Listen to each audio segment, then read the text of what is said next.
Hey y'all, welcome back to another round of astronomy. And yeah, let's get going.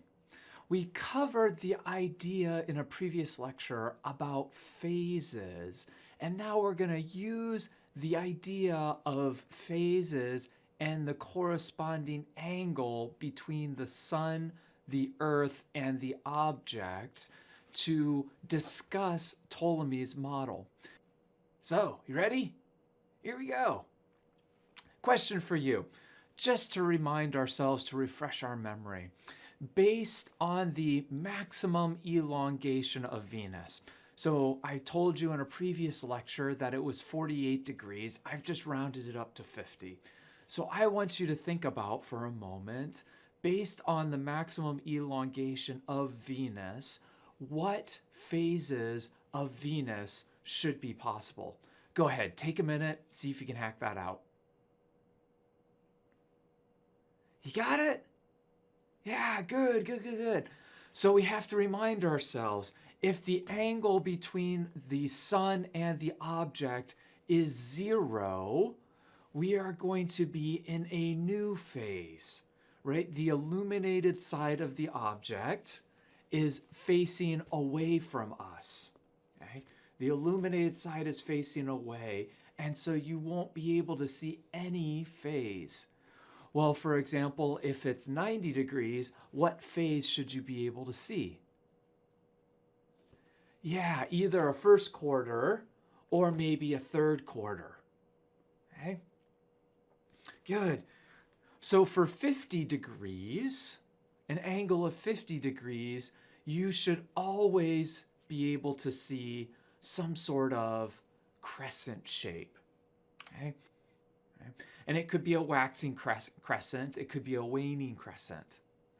So this diagram on the left-hand side is to give you an idea about what phases should be possible to view from Earth. Okay. So we have Venus running along its epicycle. We have the epicycle of Venus going around the deferent.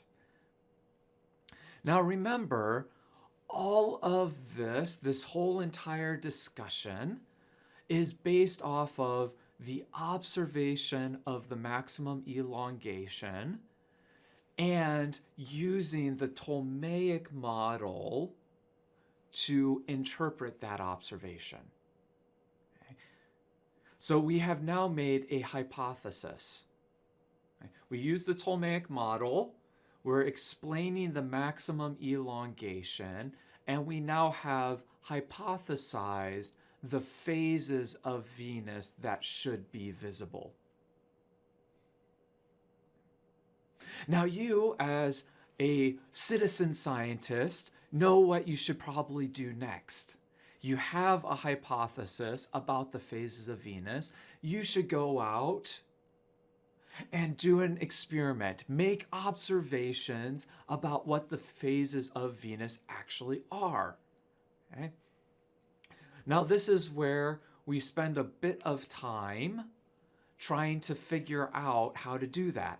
Okay? Ptolemy, we're talking 1st century Common Era.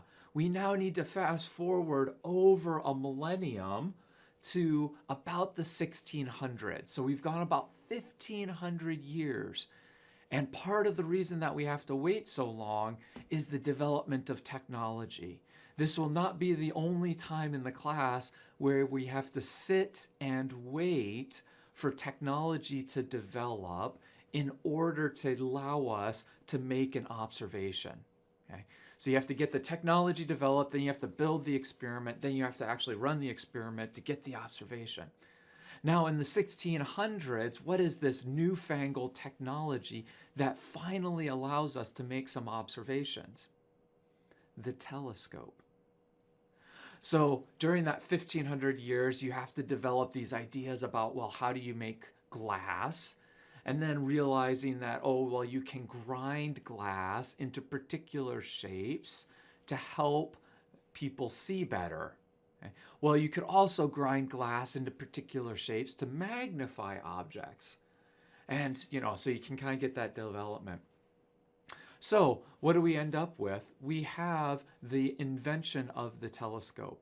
And even then, we have to have somebody come along and realize that this new invention that allows you to see far away objects on the horizon, say for example, a ship searching for land on the horizon, we have to wait until somebody comes along and says, let me take this invention, and rather than turning it on the horizon, let me point it upwards. Okay? And so Galileo is generally credited with doing that. And of course, there are things that he looked at that now could be, at the time, almost blasphemous. For example, we're still dealing with this philosophical idea that the heavens are perfect, which means that there are no blemishes. Well, Galileo, for example, turns the telescope to the moon and sees that rather than there just being a round object with different color variations, it is actually mountains and valleys and craters on the surface of the moon. It's not a perfect sphere. Well, he turns his telescope towards the sun and realizes that not only is the sun and realizes that the sun is not perfect. It does look like this glowing orb. It does look pretty spherical. But on that heavenly sphere of light, there are dark splotches, imperfections on the surface of the sun. What is going on? Those we call today sunspots. Well, he turns his telescope to Jupiter and he observes the largest planet in the solar system. And next to that large planet, he notices 4 small pinpricks of light. And as he repeats his observations night after night after night, he notices that those small pinpricks of light change position, as if there were some object orbiting Jupiter. Those objects we call today the Galilean moons. They are the 4 largest moons orbiting Jupiter. Of course, you can see where that would be a catastrophe, but we are dealing at an age where we're talking about geocentrism. In other words, everything orbits the Earth. Well, now Galileo has an observation of objects that aren't orbiting the Earth. Now, the most important one for our discussion, those are all great contributions to shifting us closer and closer to a new model. Okay? Galileo's most important observation for this discussion are the phases of Venus. He takes his telescope, he turns it towards Venus, and sees, for example, a new phase. Not a problem. Life is going on. Good. A crescent phase. Well, nothing to see here, nothing to see here. And then, to his shock, eventually he observes a quarter phase, a gibbous phase. What's going on here? We are faced with a crossroad. Okay? In the context of the Ptolemaic model, we know that we should only see crescent phases. Galileo goes out and observes phases that are greater than a crescent phase, phases that would correspond, for example, to a 90-degree angle, not a 50. Dun, dun, dun. As good citizen scientists, you now know you have an observation, a prediction based on the model. You have an observation. Which one do you have to get rid of? Yeah, we've got to raser la table. We have to scrape the model off the table. We have to keep the observation. We are now having to refine the model. It has not passed. Okay? And it's even worse than that. The problem, And here's where it's, huge. Usually when a refinement comes along, you do little tweaks. For example, Ptolemy added the epicycles to geocentrism. Okay? And in fact, as the 1500 years progressed under the Ptolemaic model, there were further modifications made. Generally, we placed additional epicycles on top of the epicycles. We would get better and better at measuring the precision, better precision at measuring the location of planets, finding that our Ptolemaic model is not quite right, and so astronomers would add epicycles on top of the epicycles. Okay? So you have an epicycle running around a second epicycle running around the different, for example. Okay? Here, that's like a minor refinement, right? You're not really changing the model that much, you're just kind of improving it. We are at a crossroads where both of these observations cannot be simultaneously explained, and there's no good tweak to the model to actually get it to work. We are at a point where we have to completely burn down the old model. Okay? So what's the process, or where do we go from here? What idea do we need to introduce in order for us to find a new model to give us both of these descriptions? So this process starts, with Galileo, okay? And it moves through to Copernicus. Now, the big shift, okay? Rather than the Earth being stationary and the celestial sphere going around us, we have to think about the stars staying fixed and the Earth moving. Cool, right? Yeah, so there's a quote, I have to look it up, but astronomy is essentially the progressive removing of humanity from the center of the universe, right?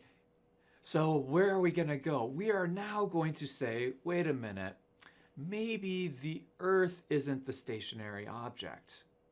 Maybe the Earth is moving and there's another object that's stationary. You're probably already familiar about where we're going to go. We are going to go into heliocentrism. So I've got that drawn out for you here. We have the sun at the center, helio, sun, centric, centered. And what we'll do is have Venus and the Earth running around the sun.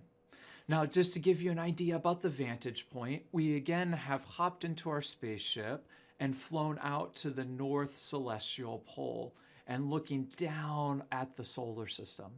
Everything is going counterclockwise. So Venus is orbiting counterclockwise. The Earth is orbiting counterclockwise. Also the moon, which I have drawn in here, also counterclockwise. And in fact, the Earth is spinning counterclockwise. Okay? So everything's counterclockwise here. Okay? Now, I will paint with very broad brush strokes, but I will say heliocentrism, Copernicus came in with his white horse and said heliocentrism is correct, and everybody said, okay, and that's the end of the story. Oh, nay. This transition probably took 100, maybe even 150 years. So there's several generations before heliocentrism actually firmly takes hold and keeps going as the model. In fact, I've got a little quote here from a book right here. When On the Revolutions was eventually published in 1543. So 1543, On the Revolutions was the book that Copernicus published touting heliocentrism. So you notice that the model was actually developing before Galileo even made his observations. Okay? So when On the Revolutions was eventually published in 1543, it contained a preface added by a Lutheran clergyman. The preface urged readers to treat the idea of a sun-centered system as a mathematical convenience rather than a literal description of the cosmos. Okay? So he's making a distinction. Oh, this is a model, but model is not what's actually going on. This model just helps us with doing some of the calculations. It simplifies our calculations. Yeah. Okay, so when we introduce a new model, incidentally, this of course is incorrect. The whole point of this scientific endeavor is to get a model that is closer and closer to reality. Okay? So when we introduce a new model, we also need to make sure that it can account for past observations. So some observations that we need to explain are these. How do we deal with retrograde motion? Also, how can we explain the phases of Venus? You ready for it?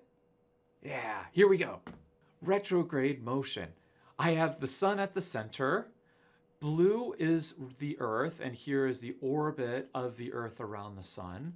Here is Mars. So we're going to use Mars as an example, and the orbit of Mars. Okay.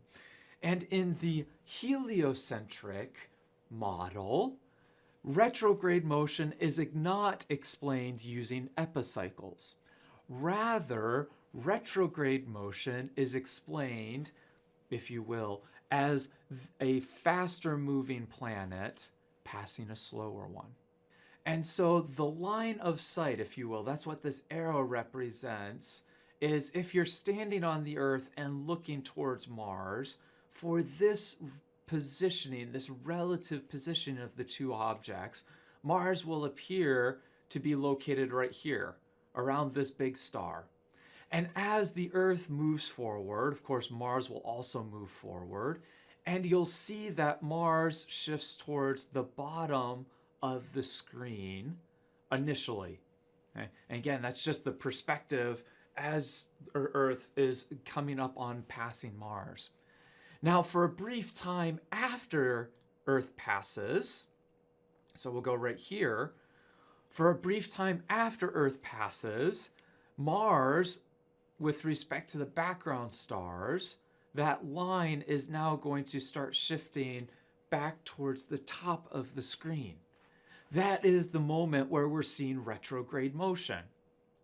Then once you get far enough past, okay, then Mars will resume its usual direction. Okay, so we can explain retrograde motion. How about the phases of Venus? Okay, because we introduced the heliocentric model in order to explain the phases of Venus. Okay, so for example, for the indicated phase of Venus, where should the planet be located in its orbit? So I've got the Earth here, I've got the sun, and I've put Venus's orbit. Okay? Go ahead, take a minute and put your finger on the screen where you think Venus needs to be located in order to exhibit this phase, as seen from Earth. You got it? Yeah, good. So let's go ahead. We know that if you see something like I don't know if we call this is a gibbous phase. Okay? We know that the angle needs to be rather large, right? Okay, good. And so, we know that 90 degrees would roughly be a right or a quarter phase. We know that, let's start here. The new phase, where would it be for the new phase? Oh, it's got to be somewhere right here. How about the full phase? Yeah, full phase would be over here somewhere. Okay? Which means this gibbous phase, it's got to be somewhere around in this part of the orbit. Okay, so I just put it there. Okay? And of course, as you go and look at more and more of the phases, we can match roughly where each phase should be, or where Venus should be to exhibit each of these phases as seen from Earth. Good? Yeah.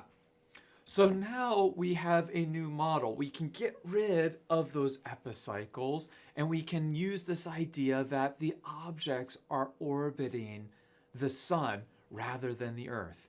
Again, we call that sun centricism, sun-centered heliocentrism. Okay? Generally, we attribute that to Copernicus. Okay? Good. Okay.